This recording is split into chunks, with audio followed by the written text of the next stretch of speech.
going on? It's your girl A. Dizza, aka the General. We're behind the scenes at Diamond District Studios with the ones and only Heat Makers. Let's see. To my left at home, we have Arsonist. Yep. What's up, man? To my right at home, we have Wayno. Is that correct? What's good? What's good? That's very correct, actually. Cool, cool, cool. I normally get people's names wrong. So behind the scenes, you heard me saying your name over and over. I wanted to make sure that I said someone's names right. All right, cool. That's what it is. So, first and foremost, if you're at home and you're watching this, you need to know a little history of these two brothers. First and foremost, they're collectively known as the Heat Makers. We're currently in one of the greatest, looking studios that I've seen in quite some time in New York City, across the street from the Letterman show. You know where that is. You know, it's we can't tell them exactly where it is, but you know, I mean, they're at home. They like, yo, man, I really want to maybe record out of there or something, or you know, I mean, I seen all these pictures. Like, first and foremost, let's rewind a little bit. So I'm looking at the plaques, you know, and I always learn even more and more about you guys. I definitely know that you guys were a part of that whole sound that we enjoyed in the 90s, the whole Dipset sound. Early 2000. It was early 2000? It made me feel extra old. That's not. It was 2003 it started. So, you know, like 10 years ago, 10, 11 years ago. But, you know, we had a good run. You had a good run. I mean, I think you're still running. Yeah, but I mean, you know what I mean. Back then with Dipset, we had a good run. We had a great run. Okay, so before we get into how you guys collectively, you know, got involved with the Dipset, how did you guys get involved with each other? Just linked up, man. Our friend brought me through, and we just made some music, and that was it. So where are you from originally, Wayno? I'm from Jamaica, West Indies. I'm an island boy. That's it. So were you raised in New York, or you were raised in Jamaica and then came to America? How'd that happen? I was raised in Far Rockaway, Queens, actually, and you know, moved around, did a few things, BX, whatever. So you know, still chilling. That's what it is. He didn't want to tell y'all he was from Queens for some reason. I don't know why, but shouts out to everybody in Far Rockaway, Queens. So where are you from originally? Born in Jamaica, raised in the Bronx. Nice. Okay. So is the story different? Do you remember it differently than he does as far as how you guys connected? No, it's same story. We got connected through a mutual friend. He actually introduced him to me as an engineer. I mean, he does engineer, but he's the super dope producer too. So it was like, you know, we work well together. We work well. I don't know what to say. He's a good dude. We work well together. It's just we both love the music, and that's, you know, I respect that about him, that he loves the music to the utmost, and it's the same as me, and that's how it just gels. Awesome. Do you remember the first track that you guys landed? Like the first real, because you land a lot of tracks sometimes, but the first real, you don't direct that one to direct that. Do you remember? The first track Heat Makers ever landed was it was a track to Cannabis in '90. That was like 1999 on the what's the name of that album? Oh, the album was called The Sequel because the track we did was named after the album. It was the self-titled track. I mean, well, the title track of the album was called The Sequel. First track we ever landed on Universal Records. Nice. 1999. 1999. Insane. So 1999, so how many years was that? Like 4 years later, you got involved with the whole Dipset, 2003? Actually, 3 years later, because, you know, the album came out in 2003, but we were working from early 2002. So, yeah, we met him in 2002, so 3 years later. I mean, tell me the story. How did it come about? We actually were working with some artists out of North Carolina, and we were trying to get their record played on the radio, so we brought it to a guy who services radio out here. He charges a certain amount of money. We gave him the money. He was like, yo, what do you guys do for a living? We producers. He was like, yo, I just started managing Cam. The dude's name is Renee McLean. He was like, I just started managing Cam. He said, well, give me some beats. So we gave him some beats for Cam. Cam called us like a week later. We was in North Carolina. Cam called us and said he wanted like 9 beats off of the CD. It was like a CD of like maybe 20 tracks, and they picked 9. So, and I said 9 of them was on Diplomatic Immunity, and then we did 2 new ones after we got the relationship. So, you know. Nice. Nice. So you had 11 tracks on Diplomatic. How many tracks was it? Like 13? You had 11 of them? No, I remember it was a double CD, so it was about 17. It was about 17. Like, just to, so people who are watching know what the backstory is. Like, you know, Heatmakers consist of me, Wayno, my man Thriller was, you know, around the Dipset times, it was me and Thriller, and then me and Wayno met later on, years later, but it's still Heatmakers. It is what it is, you know, just so that you understand how the whole thing works. Yeah. The dynamics. Okay. Okay. So, do you remember the first time that you heard a beat that you produced play on major radio? Man, so long ago. I mean, of course I remember, you know, but yeah, it was just a long time ago. Where were you?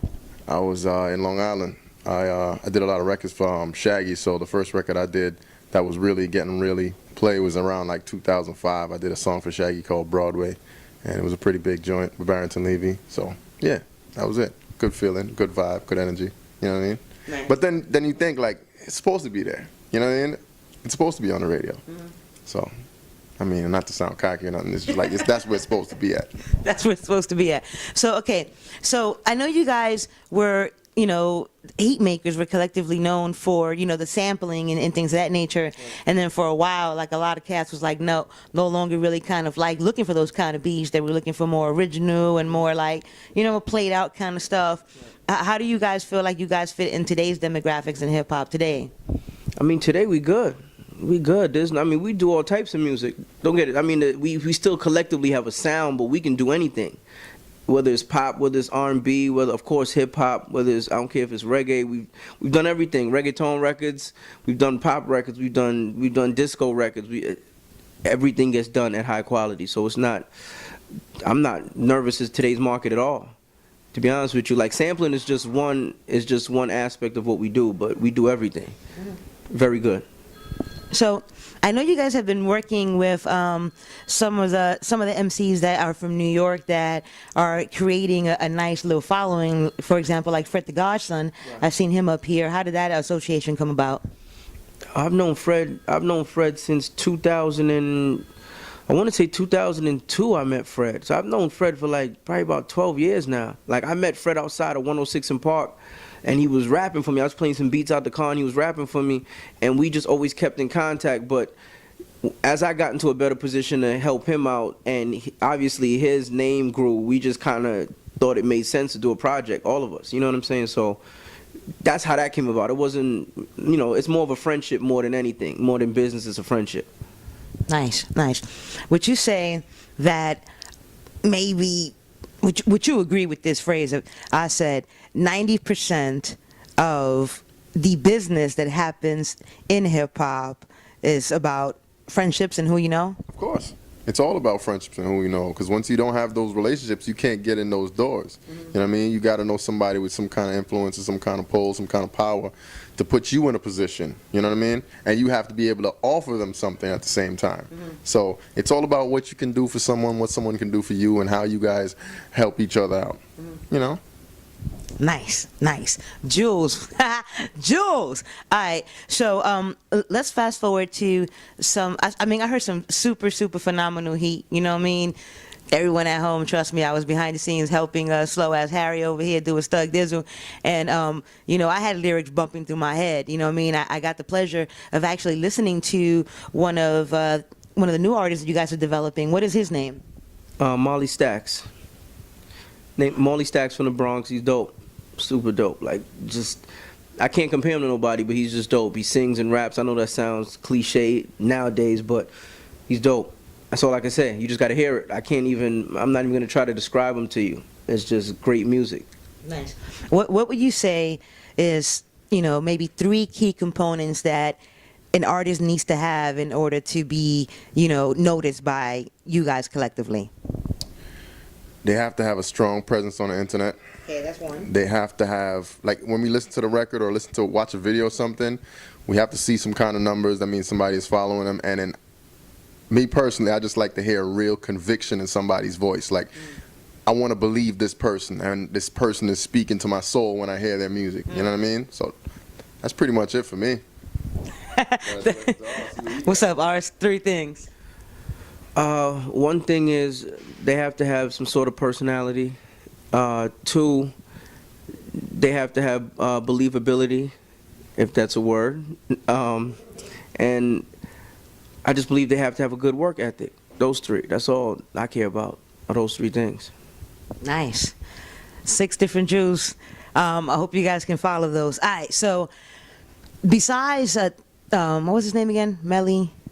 One more time, say his name. Molly Stacks. Molly Stacks. As far as Molly Stacks, I know that you have like an arsenal, if I can say that, of other artists. What are you guys currently doing? Are you guys like looking to, have an independent kind of record company? What's happening?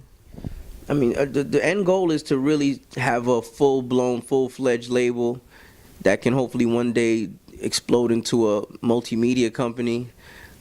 Then, we can just sell it and live on an island somewhere when it's all said and done. But the goal now is really all about Molly Stacks. Is really getting him off the ground. We have other artists, but he's priority right now.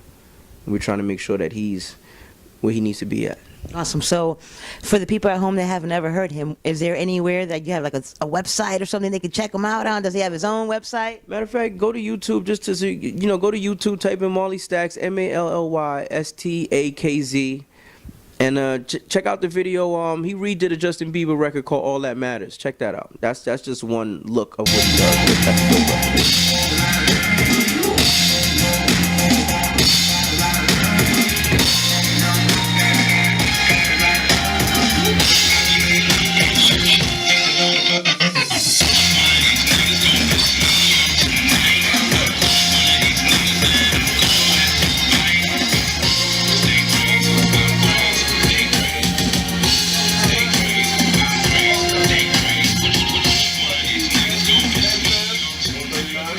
Someone to touch my soul, like that's I don't hear that quite often. You know what I'm saying? A lot of producers don't really say that. Don't want to be as personal. So tell me maybe 3 different inspirations. So maybe like a producer that did reggae that touched your soul, maybe a hip hop producer, and maybe a rock producer. Do you like rock? A little bit, because yeah, I can hear that a little. Yeah, I can, because you say you gotta touch my soul, meaning you feeling it. Any music it is, it doesn't have to be just hip hop. Like it's whatever. We listen to whatever. We do whatever. So, I mean, I like a lot of different stuff, man. I like a lot of Quincy Jones stuff. Not just Michael stuff, but a lot of Quincy Jones stuff. I like Sly and Robbie. I actually know those guys personally from Jamaica, and I like a lot of stuff by the Eagles, one of my favorite rock groups ever. So, that's 3. Nice. So I'm slowly starting to understand that the longevity that you guys have maintained is because of your diversity.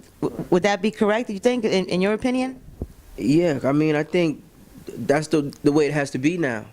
I think years ago you could kind of stick to one genre of music and you could maintain a decent living. Now you have to know how to do at least 3 different types, like 3 different types of music very well. At least I think so, and we kind of have everything under control. And I'm not saying that because it's us. I'm saying, I know other producers that do too, but from our perspective, we do everything, and I think you have to do that in today's market, unless you won't survive. Nice. So, what are you guys using to make beats nowadays? Are you still using the MP3s or, MPCs, you mean? Yeah, not MP3s, MPCs. Disrespectful. It's live. We can't go back. We probably edited at home, but or maybe not, because I like to be real, right? All right. So yeah, my bad. Now we use right now we're using the MPC Renaissance. That's a new MPC, and Dwayne uses Studio One. Persona Studio One, and we just run it in a way that he still does exactly what he does with the drum machines, and he's working independently of what I'm doing. If y'all want to see the process, just type it in YouTube. Just type Heatmakers episode 1 or 1 through 5. You know what I mean? And you'll see the entire process of how we work. You can pretty much understand exactly what we do. Nice. If the world can remember you by one word, what would it be? Dedication. Dedication? I want you to give the future Wayno You know what I mean? The little 10-year-old that's growing up in Jamaica, you know what I mean? And he's influenced by that reggae. He's influenced, just by what's happening in his environment. Some advice. Work hard, become a master, become a nerd at what you do. Just work hard. You know what I mean? Sometimes you don't got to cut your hair, stay in the crib, do what you got to do, and get nice. Come out when it's time. Nice. Social networks. Oh, my bad. I got to fix that up. When you nice, then you show the world what's up. You know what I mean? That's it. Nice. So don't be doing your thought in process, out loud. That's what he's trying to say. For all the kids, they understand what that is. But social networks and where we can actually keep up with the Heatmakers. You could go for Twitter. It's the Heatmakers, TheHeatMakerz, and Instagram is official Heatmakers, spelled exactly the same, Z at the end. Nice. Any shout-outs? I also have at ILLWAYNO, Ilwayno. Just put all that together. That's Twitter, Instagram, whatever. Yeah. Shout-outs. I don't know who to shout out. Mom, what up? I don't know. I don't do shout-outs. I don't know. Shout-outs. Shout out anybody that supports us.